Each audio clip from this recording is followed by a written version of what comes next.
Hello everyone, this is Mrs. Poland. This is a video answer key for lesson 6. For the homework 6.13p practice on two proportion z-tests. Are some groups underrepresented? According to phys.org, Black and Hispanic females are underrepresented in STEM programs compared to non-STEM programs. A certain university would like to see if this is true for their student population. They took a random sample of 300 STEM students and found that 12 were Black or Hispanic. A separate random sample of 500 non-STEM students had 75 Black or Hispanic females.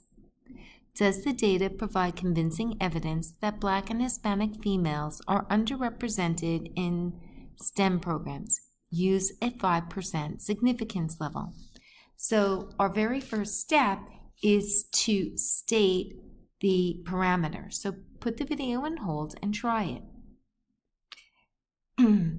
So again, I use the record feature. So again, when you're in a text box, if you look at that top toolbar, FX gives you the equation editor keys. So if you hit the pi, you get a bunch of math symbols.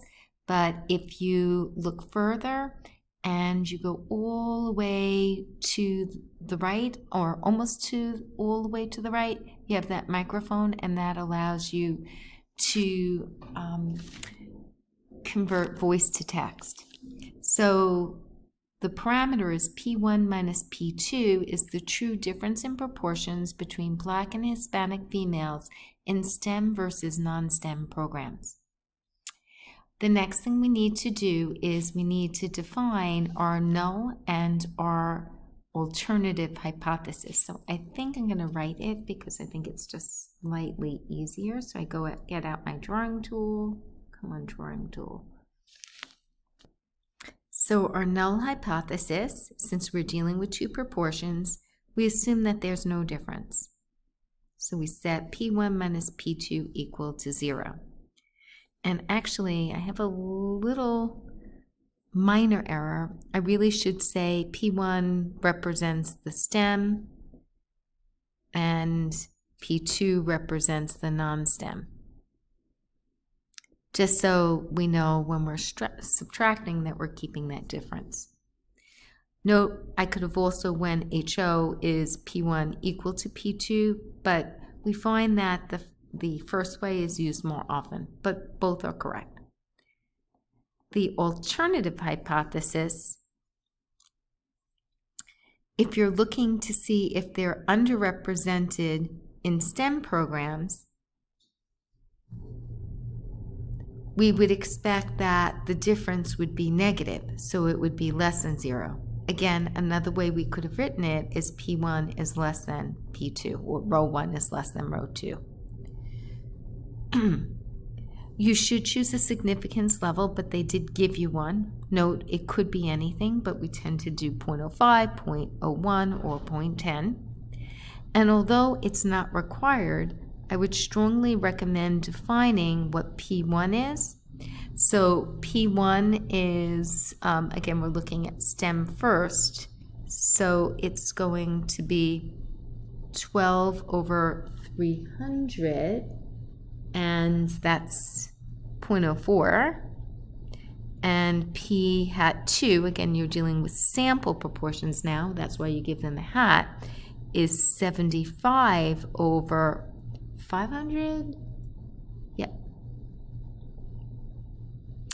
And that is equal to 0.15. And so then the actual test statistic is the difference between the two. Again, you want to be consistent about which one you're using for P1 and which one you're using for P2. So that would be 0.04 minus 0.15 is equal to 0.11. Note, the sample sizes between the two don't have to be exact. You don't want one so drastically different like 330,000, but it could be, a couple hundred off. Okay. So we are on to the second step with conditions. So I want you to put the video on hold and I would like you to write out the 3 conditions. So your success conditions should look something like this. N1, P1, and when you substitute in, you get 12, which is greater than or equal to 10, N1, Q1 hat, which is 300 times 0.96 or 288, greater than or equal to 10, and you can read the rest. The key thing I want you to note is that unlike a one proportion test, you have to use hats. Why? Because if it goes back to the null hypothesis. And when we were dealing with one proportion, we knew that we're assuming a single thing to be true, a single proportion. But here, we don't know what that proportion is. We just know what the difference in the proportion is. So the only choice that you really have is to use the difference of the sample proportions. Once you verify the conditions, you do need to name that test, and so that's why we have that additional line. So I'd like you to put the video on hold and stay. So again, the name of the test is a 2-proportion z-test. Okay, step 3. So now we actually do the calculations, and as I said in the today's lesson or in the video, if you saw the video, your test statistic is z because you're dealing with proportions, and it's the statistic, which in this case is p hat 1 minus p hat 2, minus the parameter, which is p1 minus p2. This value is almost always 0. Right? And then you would go to the formula sheet, and when you go to the formula sheet, you have to pool. Okay, so if you look at the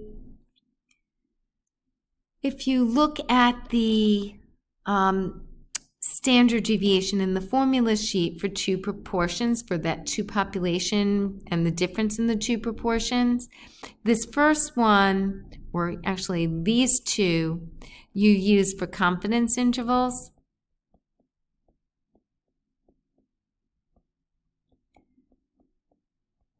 But for hypothesis testing, you actually are going to use this one.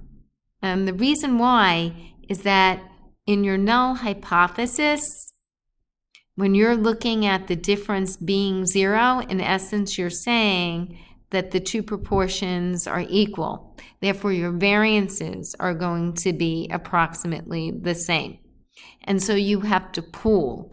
And that's what that, p hat c is. You're actually combining the successes and combining the samples. And so you only pool. So this is called pooling when you have a 2-proportion z-test. There are other times that you can pool, but for the purposes of this course, the only time you're ever going to pool is a 2-proportion z-test. So I'm going to write the formula here.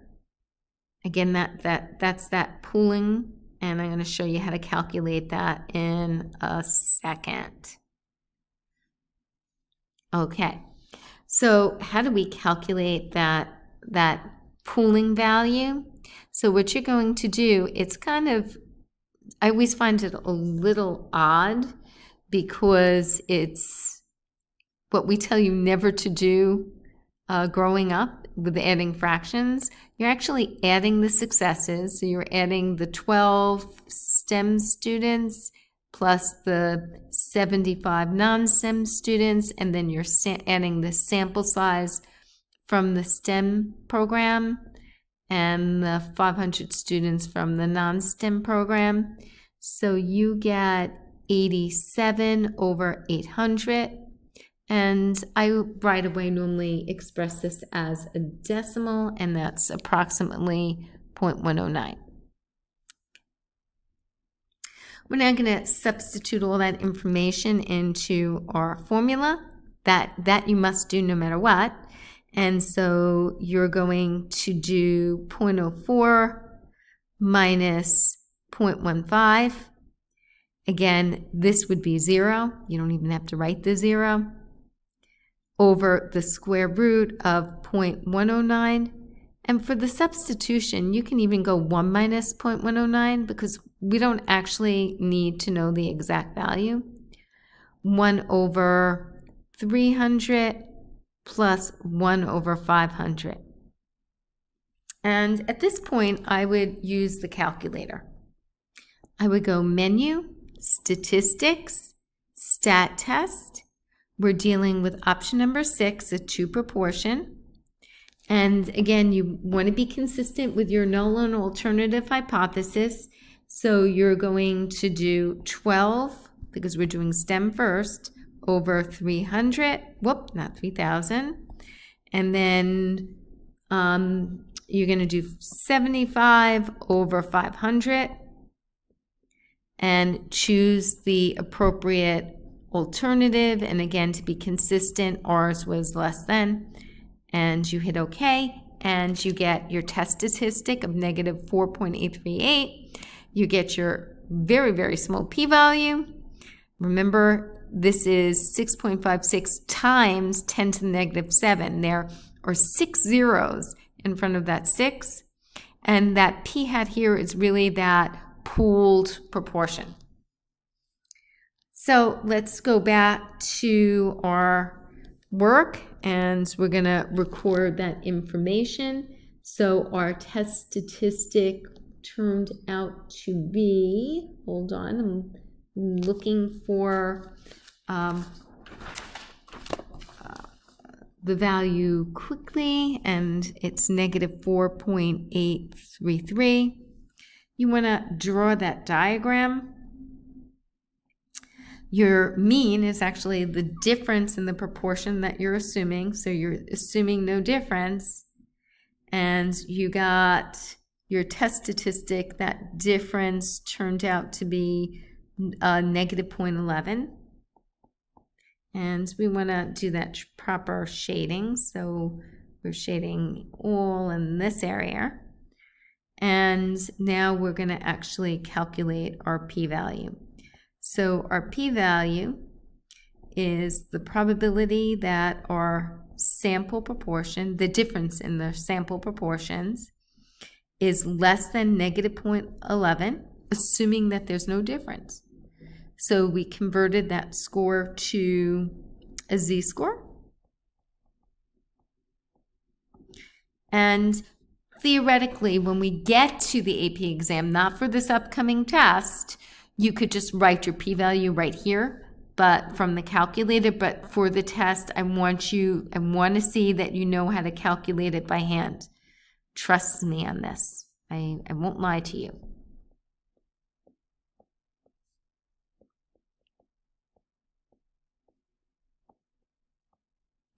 And so again, we're just making sure you know how to do this.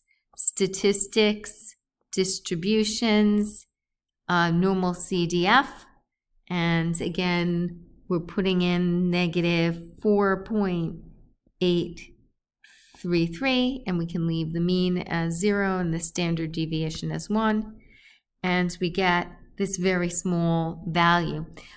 There is a slight difference because I entered something wrong in the normal CDF, so let's fix that.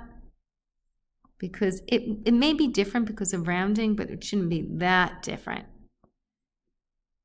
Oh, hold on. So you should see that this is closer to the one that the calculator produced. It's slightly off, again, only because of rounding. Okay, so we are now up to the final step. And so what I'd like you to do, actually, let's write down that p-value amount. So that was 6.73 times 10 to the negative 7th. And at this point, actually, I think it was slightly different. 6.57. So 6.57 times 10 to the negative 7th. And I want you to put the video on hold and do the final step. Step 4. So since the p-value of 6.057 times 10 to the negative 7th is less than 0.05, we reject HO. There is convincing evidence that the proportion of Hispanic and Black females in STEM majors is less than the proportion of Hispanic and Black females in non-STEM majors. In any case, see you tomorrow.